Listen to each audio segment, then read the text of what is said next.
Okay, well, we might get going then. So I'm Georgie Townsend, Program Manager Consultation. Thanks for coming along today to the tender briefing for land condition trajectory monitoring and reporting in northern grazing environments. Today, Alan Peake, the Program Manager for Feedbase, is here to just give you some additional information about the tender that is out at the moment. This has been recorded, so if you do need to go back and have another look at it, you are most welcome to once we have edited it, put it up on the website. There will be an opportunity for questions, either verbally or written. So if you do have any questions following the presentation, please pop them in the chat or just raise your hand using the hand raising function. I'll now hand over to Alan, who'll run through some slides for you. Thanks very much.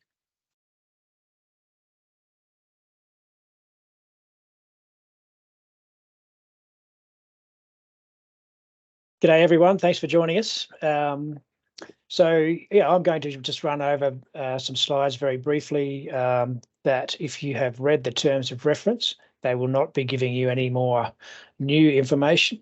So really I'm just here to restate the basics of the terms of reference and then answer any questions that anyone may have. Here goes. So thanks again for coming. This is about the land condition trajectory monitoring and reporting in northern grazing environments. So as per the terms of reference, land condition, we've defined it as the capacity of the land to respond to rain and produce useful forage. That's not a new definition. I'm sure most people would be comfortable with that or something similar. It's obviously not the same as ground cover. And developing a land condition trajectory tool, we had quite an extensive consultation process over the last 18 months with NABRAC, the Northern Australian Beef Research Council. And this has come forward as their #1 research priority. So it's quite a significant activity for Northern Australia. Understanding what the trajectory of land condition is important to producers so they can show, so they can see what the long-term impact is of their grazing practices.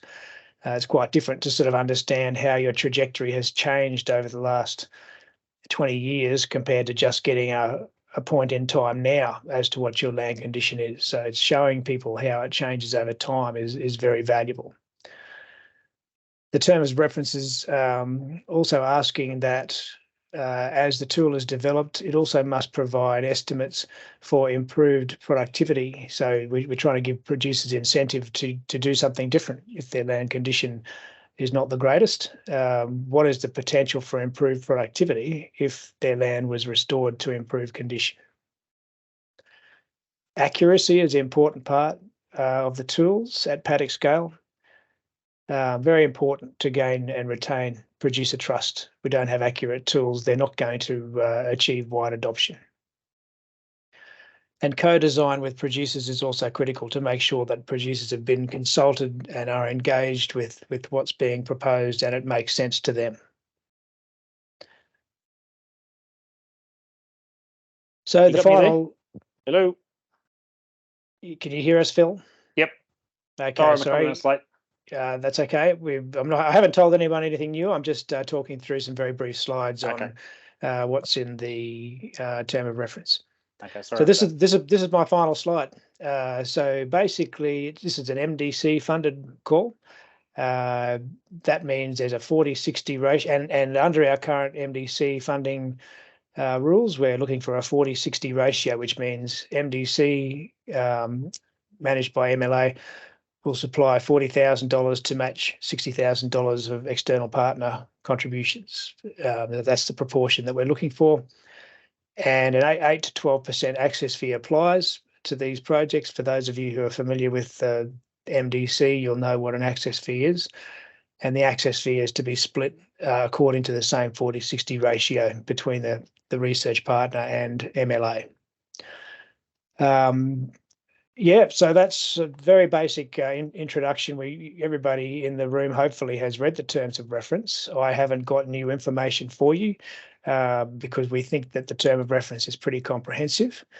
But this is your chance to start asking questions and sort of get clarification on things. I appreciate that when you put words on a page, two different people can extract different meanings from those same words. So more than happy for you to ask questions so that you can fully understand the implications of what we're asking to be done. So has anyone got any questions at this point? Probably, can you hear me okay? I can. Ella? Yep. Probably it's just the first one. In the terms of references, actually, it talks about funding of projects rather than projector. And I suppose just to wonder if you're able to provide some, I suppose, understanding there of sort of if there's already been discussions around splitting up by state or whatever, or likely budgets as well. So obviously we've done a lot of work in this space and been thinking about it for a while and finished a project recently. And there's potentially a number of ways that we might tackle it depending on what the likely budget is. And I suppose we don't want to be building a $5 million project when there's only $500,000, and we don't want to be doing a $500,000 project when there's $5 million. How we go about it. Okay, so answer the first question about the plurality of projects somewhere in the application. That's inadvertent. I guess it's possible. It's possible that if we had two different applications that both had significant chance of success and significant merit, it's possible that we could fund two applications. I would say that's unlikely, but possible. And so that's the first question. The second question is we're not giving an estimate of budget. We're really looking for people to look at the term of reference and say, well, this is what done. This is how much it's going to cost to do that. And we'll basically then have to take a look at the budget and negotiate with parties if we feel that that's the budget that's come forward. If it was more than MLA was prepared to pay to get the job done, we would have to have a negotiation process around that. Yep. Okay. Yeah, and certainly the sort of the changes in the sort of the in the split in terms of the 60-40, and then the admin side of things, it's just going to, I think, in terms of how we approach it collectively and with the producer buy into the process as well, is going to be quite quite different as well in terms of how we might do that, where the money comes from. Sure.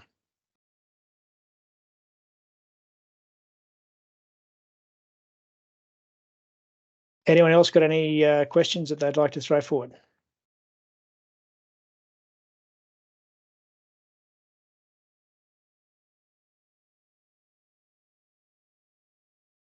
This could be a very, very short tender briefing. Apologies for anyone who thought that anything new was going to come out today. This is purely a chance for people to get questions answered and for as many people as possible to hear those questions and their answers at the same time. But this session is being recorded, so anything that we talk about here is also available to anyone who hasn't been able to make this particular time slot.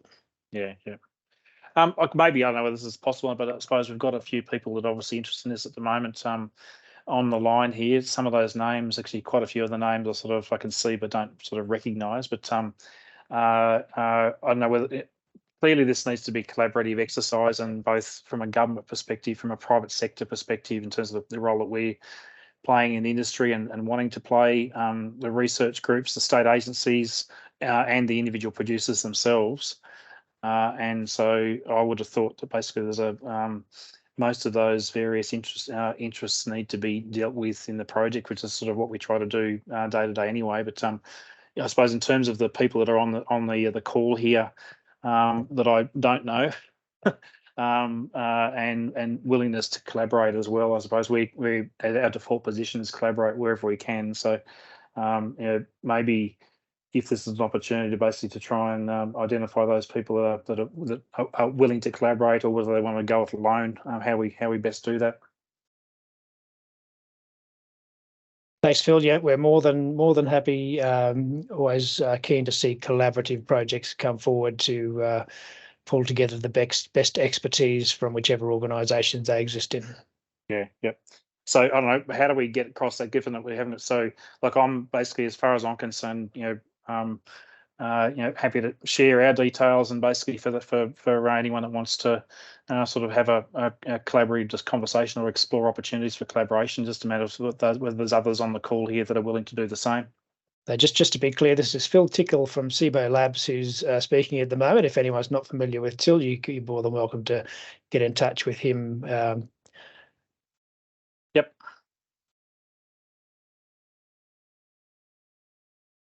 ptickle@sibolabs.com.au. Thanks, Phil.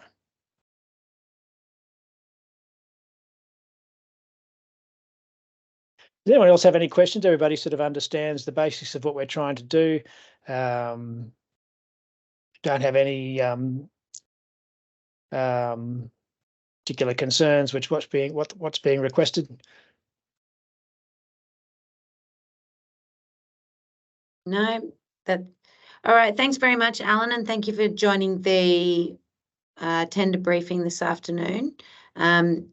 Alan's details are available on the web, and we'll endeavour to get this recording up onto the same tender briefing website as soon as possible. Thank you very much. Thanks, everyone.